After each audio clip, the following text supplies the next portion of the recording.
बेंगलुरु के करीब वाक़ अलीपुर की नई जामी मस्जिद तवज्जो का मरकज़ बन गई है। इस मस्जिद को जदीद इस्लामी फ़न तामीर का खूबसूरत नमूना बनाने की कोशिश की गई है।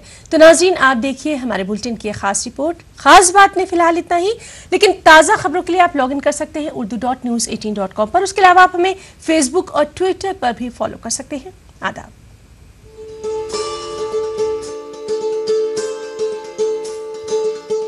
कर्नाटक के दारुल हुकूमत बेंगलुरु से 70 किलोमीटर की दूरी पर वाक़े अलीपुर को रियासत में शिया मुसलमानों का मरकज समझा जाता है। यहाँ के मुसलमानों के लिए अब खुशी की कोई इंतहा नहीं। कई साल की जद्दोजहद के बाद यहाँ की पुरानी जामे मस्जिद की जगह आलिशान खूबसूरत मस्जिद की तामीर अमल में आई है। इंडो ईरान फन तामीर की तर्ज पर इस मस्जिद को तामीर किया गया है। 2 मंजिला इस मस्जिद के अंदर और बाहर तकरीबन 5000 मुसल्ली बैक वक्त नमाज अदा कर सकते हैं। मस्जिद के दरवाजों और मुहराबों पर कुरान की आयतें तहरीर की गई हैं।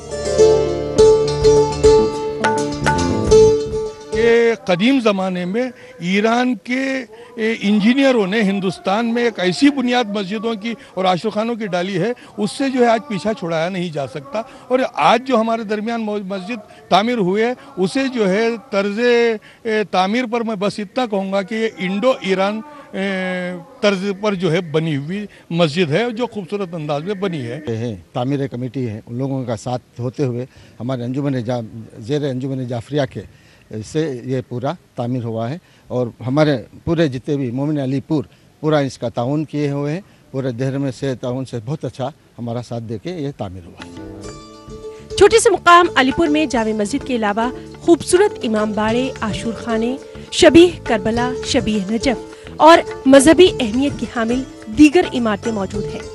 मुहर्रम के आगाज से लेकर मुकम्मल 2 माह 8 दिनों तक यहाँ मजालिस होती हैं। जैसे ही 25 ज़िलहज शुरू हो जाती है, तभी से माहौल में गम छा जाता है कि हज़रत इमाम हुसैन अलैहिस्सलाम के इस्तक़बालिया मजालिस का सिलसिला शुरू हो जाता है। बीजापुर की आदिल शाही हुकूमत के खात्मे के बाद मीर मुस्तफ़ा हुसैन आबदी ने अलीपुर की बुनियाद रखी थी। इस तारीखी मुकाम की इल्मी और अदबी फिजा से कई उलमा, उदबा, शोरा, दानिशवर और फनकार मंजर आम पर आए हैं। बहरहाल यहाँ पुरानी जामे मस्जिद की अक्सर नौ तामीर के बाद अलीपुर की खूबसूरती में मानो मजीद इजाफा हो गया है।